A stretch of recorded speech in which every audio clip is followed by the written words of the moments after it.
Hey, everybody. There are dozens of reasons to assail Trump's foreign policy with Venezuela, the bombing of the boats, and the recent invasion of the country to kidnap the president, the dictator of that country, Nicolas Maduro, and his wife. And, let's be clear, Nicolas Maduro is an asshole. And if he dies in a cold, dark cell, I don't really care. But how it happened is deeply problematic. And again, there are dozens of reasons and dozens of angles by which you could attack that foreign policy. But I want to do so on what I think is like with the broadest brush possible. Obviously, excuse me. Obviously, the world is a dangerous, dangerous place in 2025. 2026, it always has been. But the world is fundamentally different in the post World War II era. And this is going to require a little bit of history. From 1648, with the Treaty of Westphalia and the creation of the modern nation state, until 2014, the geopolitics of the world is governed largely through an accepted order of spheres of influence. Spheres of influence simply are you have a more powerful country in a region, and that country is allowed to expand its power beyond its territorial borders by general international consensus to invade and take over its neighbor vassal states. Now, of course, it's not okay with those vassal states, and there is significant brutality. It is bloody work to have vassal states, but it's generally accepted that that's the way geopolitics is going to run. Russia is going to dominate Belarus and Ukraine, and Moldova, and name Tajikistan, name your place.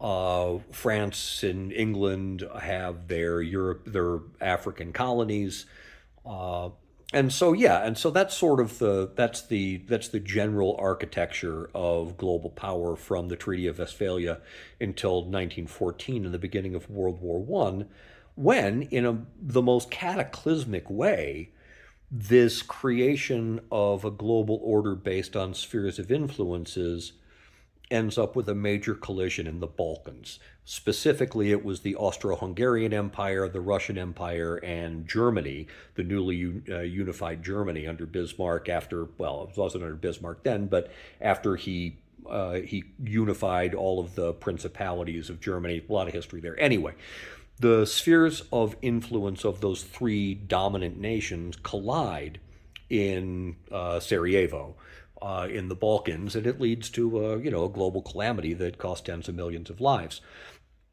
It happens again in the late 1930s when Germany decides, under Hitler, decides that its sphere of influence is going to include all of Western and Eastern Europe, and it leads to a global calamity where Germany and the Axis end up in a global war with the Allies, with Russia, France, the United States, and Britain, and all of their vassal states involved fighting as well, in a conflict that costs, I don't know, 100 million lives. Look it up. Post World War II, there are architects of a new global order that are largely grow out of the victors of World War II, out of the Allies. And while they certainly don't eliminate competition in the world between nations, they do establish some new rules, fundamental of which is you can't just invade a neighboring nation or a nation halfway around the world, in the case of the United States. And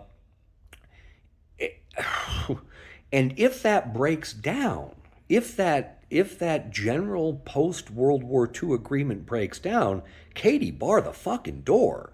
I mean, Trump actively implementing a sphere of influence politics in the Western Hemisphere. He's now calling it the Don Roe doctrine. I fucking hate this man so much. It is an invitation to Russia and to China, the two other major powers in the world today, to expand their spheres of influence. Russia with Ukraine, Belarus, eventually Poland, Estonia. I mean, it's old Russian Empire. And China most directly with Taiwan. Uh, the fundamental problem of global geopolitics being based upon spheres of influence can be understood in the metaphor of, say, a petri dish.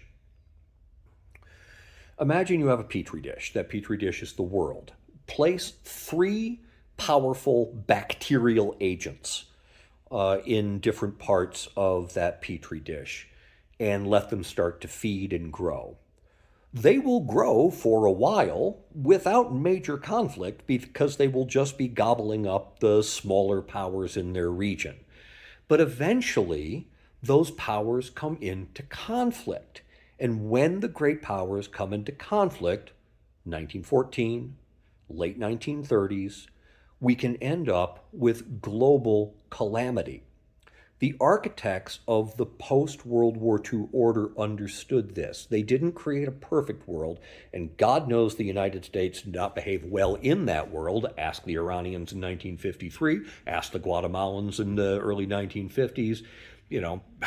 Ask around and you'll find out. But holy God, a return to just direct sphere of influence politics is a recipe for a quarter or a half century of incredibly bloody conflict around the world.